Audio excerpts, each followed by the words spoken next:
When my daughter told me she was busy again, I smiled and said I understood. I always said I understood. I said it so often that one day, I realized I had stopped feeling anything at all. I was standing in my small kitchen when it happened. The kettle was boiling, even though I was not really planning to make tea. I just liked the sound. It filled the silence. Her voice was still in my ear from the phone call. Soft, polite, rushed. Mom, I'm busy right now. I'll call you later. Later became tomorrow. Tomorrow became next week. Next week quietly turned into never. I did not cry. That surprised me. I had cried many times before in secret when no one could see. But this time I only felt tired. I sat down at the small table by the window, the same table where I once helped her with homework, where she ate cereal before school, where she told me her dreams. Outside, the rain began to fall. Soft at first, then steady. I remember thinking something I never thought I would. If I stop asking, maybe it will hurt less. That was the day I stopped calling first. The day I stopped reminding her that I was here. The day I became quiet. I am a mother of 2. I raised my children in a house that was never fancy, but always full of warmth. We did not have much money, but we had time. And love. I cooked every meal with care. Even simple food felt special when we sat together. Rice, soup, warm bread, laughter at the table. Their father worked long hours. He was a good man but tired most days, so the children stayed close to me. I was the one who listened, the one who stayed up late when they were sick, the one who waited at the window when they were late coming home. My daughter was my sunshine, quiet, thoughtful, kind. She used to hold my hand when crossing the road, even when she was already too old for it. Don't let go, Mom, she would say, as if I might disappear.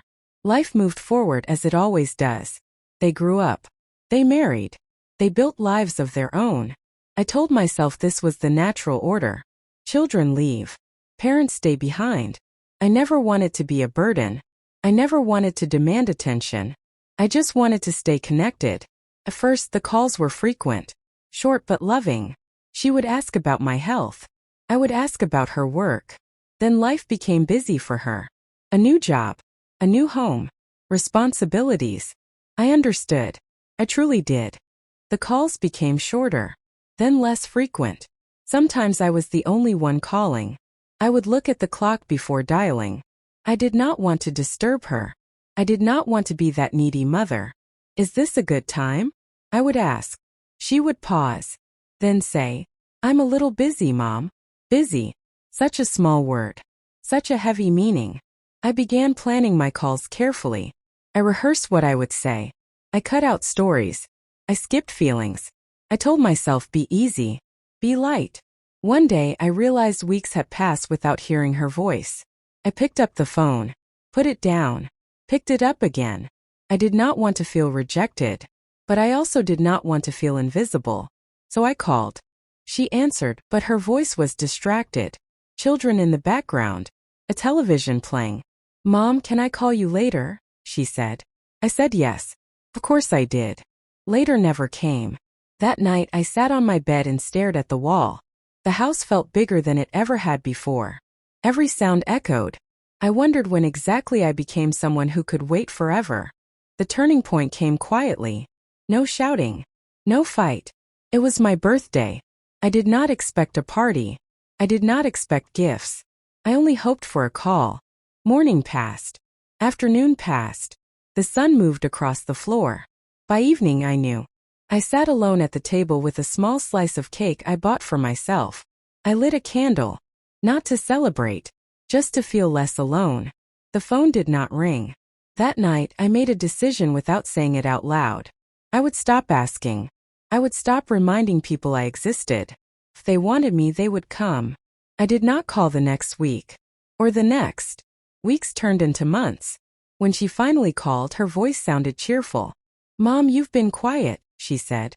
I smiled even though she could not see it. I didn't want to bother you, I said.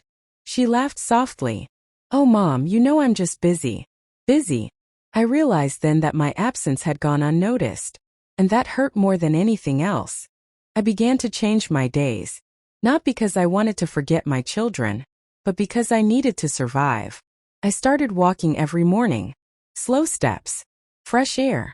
I learned to enjoy my own company, to sit with my thoughts, to forgive without being asked. I stopped waiting by the phone. I stopped counting days. When my daughter called, I answered with warmth. But I no longer filled the silence with effort. I loved her the same. I just learned to love myself too. One evening she visited unexpectedly. She looked surprised by how calm I was. "You seem different, Mom," she said. I smiled. "I'm learning," I replied. We sat together. Not fixing the past. Just sharing the present. Now when people ask me if it hurts, I tell them the truth. Yes, but pain changes shape over time. I learned that love does not always come back the way we give it. But that does not make it worthless. Sometimes the bravest thing a parent can do is step back and still keep their heart open.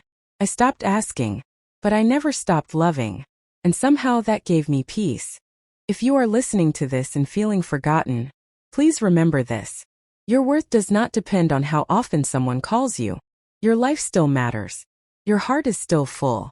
And sometimes silence is not the end of love, but the beginning of understanding.